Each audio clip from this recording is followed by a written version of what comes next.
Take 695 of the weekend message update. Okay, it really hasn't been 695, but it feels a little bit that way. I've got a couple sweet phone calls from folks in the middle of recording this. My beautiful bride just brought me a concrete from Culver's. How could I not stop to get that? So, not quite crossed the finish line yet, but maybe we will this time. Hope you've had a great week, and we're super excited to see you this coming Sunday in whatever format that might be, whether it's on a TV or a computer or in person. Looking forward to being together. And we're making some changes, going to try some new stuff this weekend, and just wanted to loop you in on those changes that are coming. You know that several weeks ago we had a Saturday night service. Ultimately felt like that was the not the best use of our time and resources. So moved away from that, but I still want church to be as accessible to as many. And so this weekend, in an effort to maybe remove some obstacles or concerns people might have, we're going to move into a one-on-one scenario where our 8:30 service is going to be a mask required service. And so bring your mask. As always, we have them at the door if you need one, but we're simply going to ask that you would keep that on for the entirety of the service. And then our 10:30 service will be a service that would be in keeping with what our local officials have asked, which is a mask on unless social distancing or until social distancing is possible. And so, once you're through kind of close quarters with people as you're coming in, you found your seat, plenty of distance in the worship center, you'd be free to remove it at that point. And really, if you're willing to wear a mask, at that point you have either the 10:30 or the 8:30 service that you could go to. But hopefully on a Sunday, this creates a space that those that have underlying health concerns or higher risk factors for whatever reason might feel like there was a better, safer place for them to be able to come back to church and gather with one another. So having said all that, I just certainly want to underline our heart for several of those changes and thoughts that we've prayed a lot, discussed a lot this week would be we are not under the belief that you have to be in the building for church really to happen.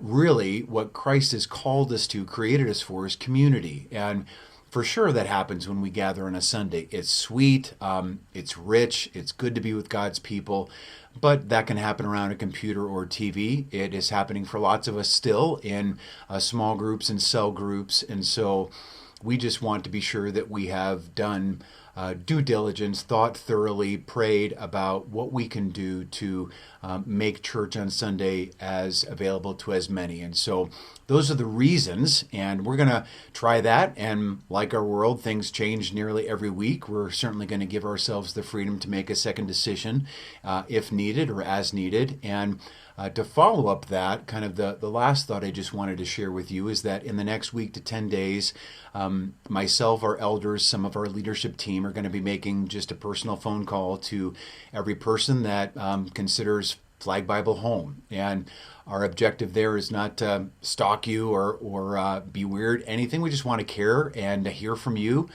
pray with you. And so we would probably ask some basic questions. How are you doing? Is there anything that you need? Do you have any suggestions for us of things that you might feel would be good steps towards creating an environment where God's people were loved well, cared for well, where we had been thoughtful about our gathering place and space? So love to hear any input you have, and just again make that personal contact with you. So look forward to connecting with you and hearing from you, praying with you, and continuing to grow together with you during this unusual season that God has allowed us to be alive and to be ministers in the midst of. And so certainly a message we're seeing over and over again in the book of Acts, that even when we struggle, even when complaints arise, even when things get challenging and the water gets choppy, he has given us his Spirit and the promise that he'll never leave or forsake us, and that we have a world in great need. And so I hope that you hear our heart to connect as many people as possible on those phone calls. If you'd love to be connected, like to be connected, and just aren't sure how to connect some of those dots, we'll get that done. So I just added a new person into our cell group on Friday mornings, and so glad to create space and place for people to get together. So that's really it. Hope that's an encouragement to you, and hope you hear ultimately what our heart is, and we'll pray and kind of roll those things out and see how God leads us in the days to come. But looking forward again, whatever the term means for you, to get together with you on Sunday and to get into God's Word. So praying for you, love you, and we'll see you then. Thanks so much.